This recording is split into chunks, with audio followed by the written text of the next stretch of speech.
कक्षा 10 संस्कृत शिक्षण में आप सभी का स्वागत। संस्कृत शिक्षण के अंतर्गत निर्धारित जो व्याकरण का पाठ्यक्रम है उसमें जो व्याकरण के प्रारंभ में पाणिनि के माहेश्वर सूत्र और उन माहेश्वर सूत्रों के आधार पर बनने वाले प्रत्याहारों पर हम चर्चा करेंगे। पहले आप जान लें, महर्षि पाणिनि ने तपस्या करके भगवान शंकर की कृपा से 14 माहेश्वर सूत्रों को प्राप्त किया था। ऐसा माना जाता है कि महर्षि पाणिनि अक्षयवट वृक्ष के नीचे तपस्या कर रहे थे। भगवान शंकर उन पर प्रसन्न होकर उसी वृक्ष पर आकर बैठकर अपना डम डम डम डम डमरू बजाया और उसी डमरू के नाद पर पाणिनि को 14 माहेश्वर सूत्र प्राप्त हुए। उन डमरू की ध्वनि पर पाणिनि के मन में 14 माहेश्वर सूत्र उत्पन्न हुए। उन 14 माहेश्वर सूत्रों के आधार पर पाणिनि ने 4000 सूत्र बनाए। सबसे पहले इन माहेश्वर सूत्रों को छोटे छोटे टुकड़ों में इनके आधार पर पाणिनि ने छोटा छोटा वर्ग बनाया, ग्रुप बनाया, जिसको प्रत्याहार कहते हैं।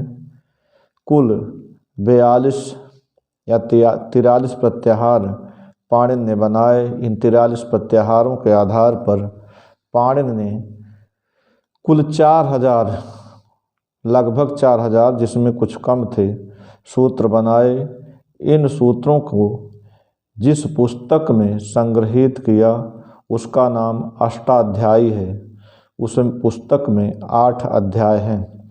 आइए हम पाणिनि के माहेश्वर सूत्रों को देखें। पाणिनि की वर्णमाला, जो संस्कृत के वर्ण हैं, उन पर हम विस्तृत चर्चा कर चुके हैं और एक विस्तृत वीडियो बनाकर अनेक बार छात्रों को उस पर डिस्कशन कर चुके हैं, उसको पढ़ा चुके हैं, विस्तृत चर्चा कर चुके हैं। आज पाणिनि के माहेश्वर सूत्रों पर हम चर्चा कर रहे हैं। तो जो पाणिनि के 14 सूत्र निकले हैं भगवान शंकर के डमरू के नाद पर, उसमें पहला सूत्र है अ ई उ उड़।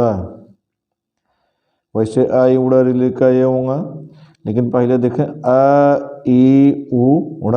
ये पाणिनि का पहला माहेश्वर सूत्र। माहेश्वर सूत्र इसे कहा जाता है। महेश माने शंकर, माहेश्वर माने शंकर से प्राप्त। ये 14 सूत्र शंकर की कृपा से प्राप्त हुए थे, इसीलिए इनको माहेश्वर सूत्र या प्रत्याहार सूत्र कहा जाता है, क्योंकि इन्हीं के आधार पर पाणिनि ने प्रत्याहारों का निर्माण किया है। पहला सूत्र है अ ई उ उड़। अ ई उ उड़। दूसरा है री लृ क। दूसरा सूत्र है री लृ क। री लृ क। तीसरा सूत्र है ए ओ ङ। ए ओ ङ। ए ओ ङ।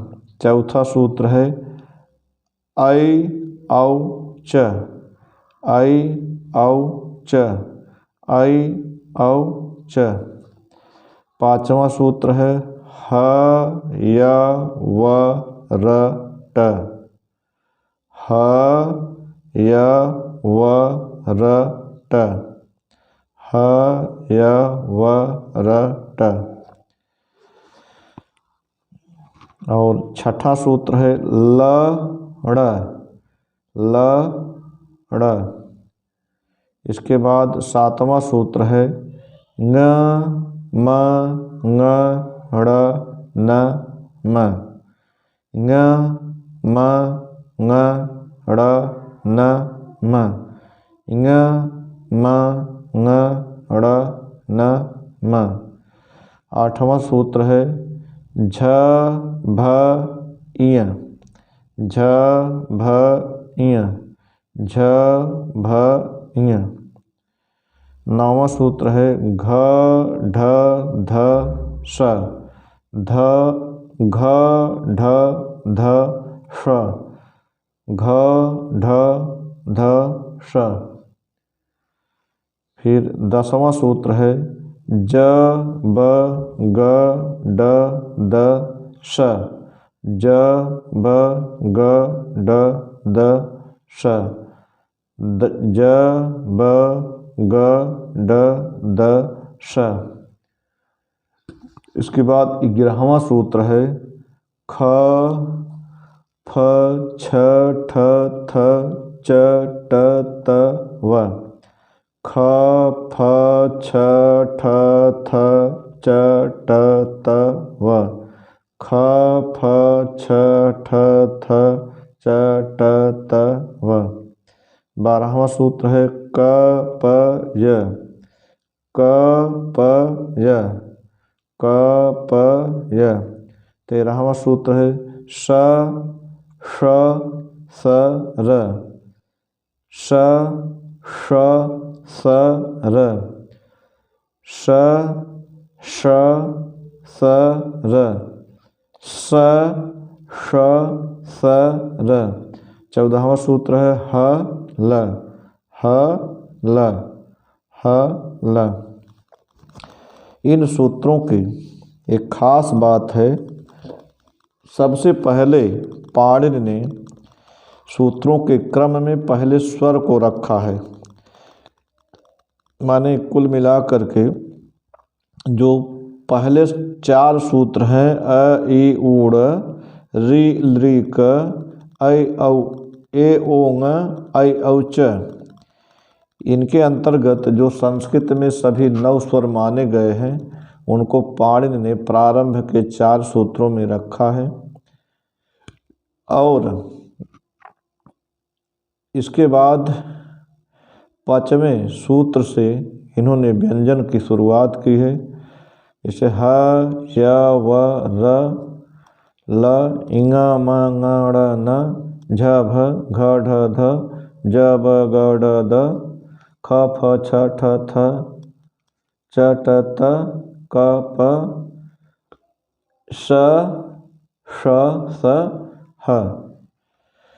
सबसे पहले इन्होंने स्वर को रखा है।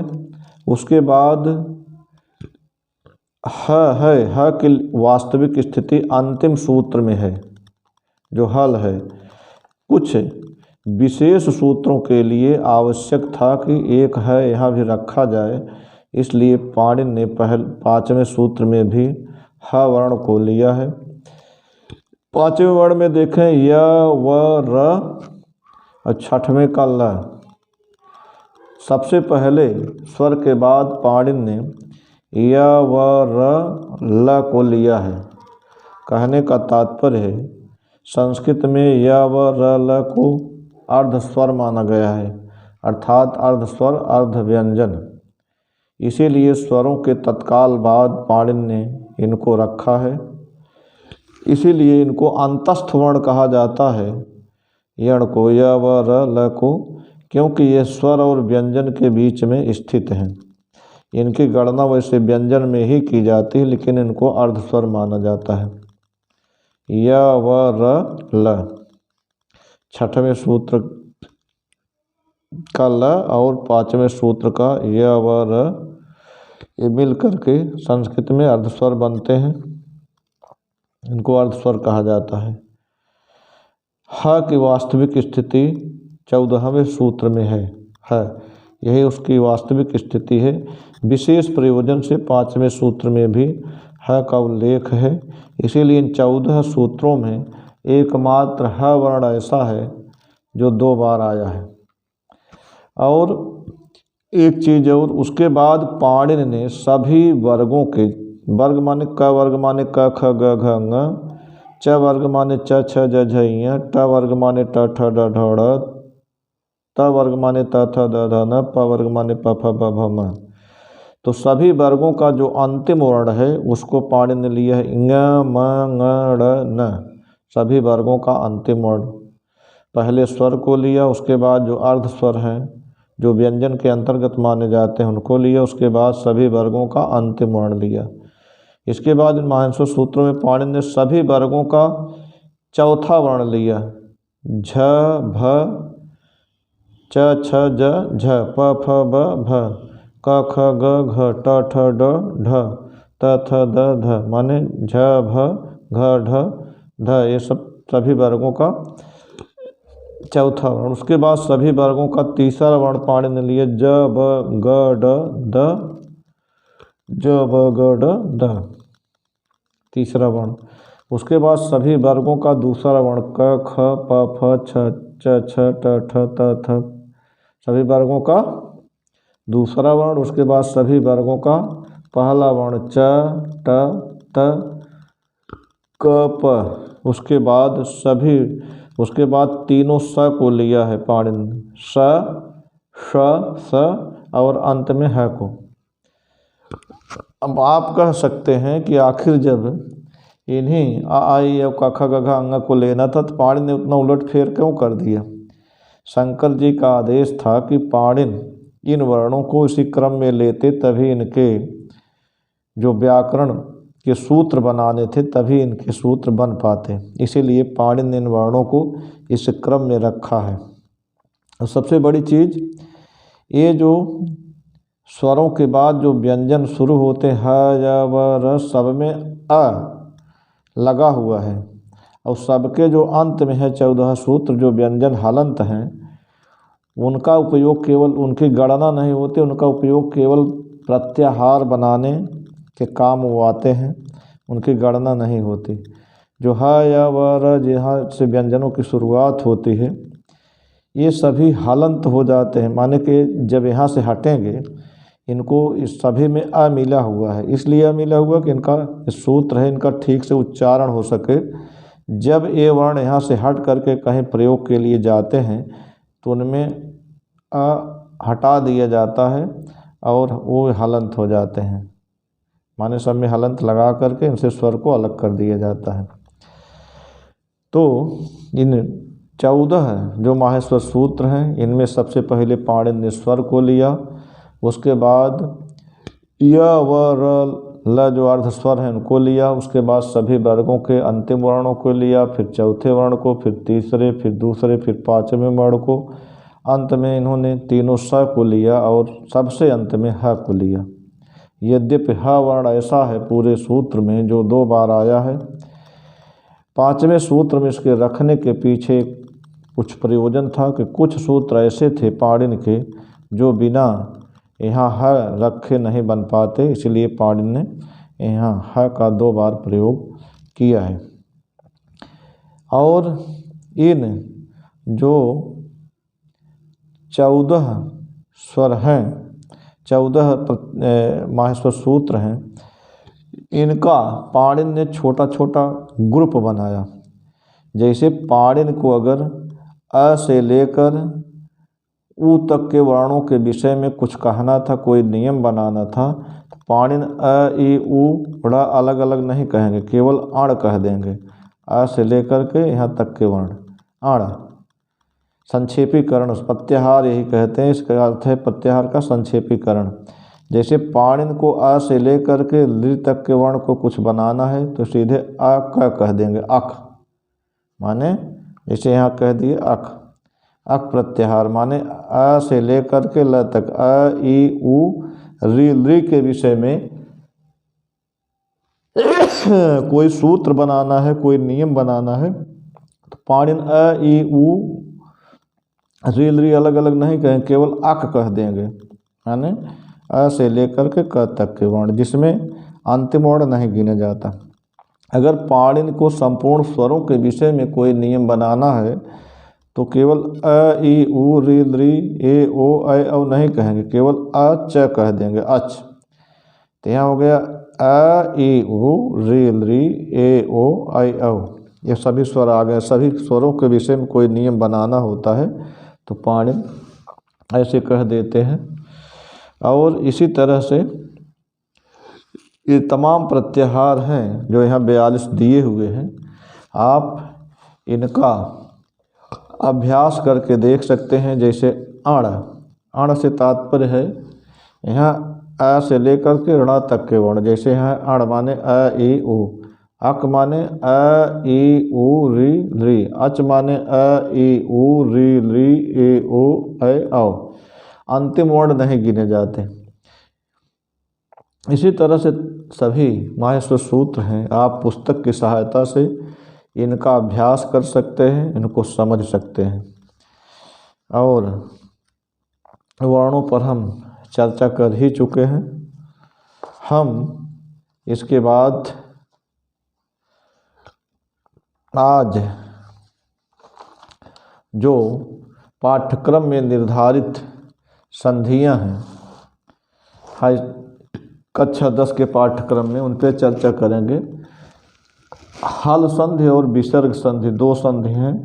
हल संधि के अंतर्गत मो अनुस्वारः, अनुस्वारस्य यही पर सवर्ण है, ये दो सूत्र पढ़ने हैं। विसर्ग संधि के अंतर्गत विसर्जनीय सह, स सजुषो रुह, हस च, तीन सूत्र पढ़ने हैं।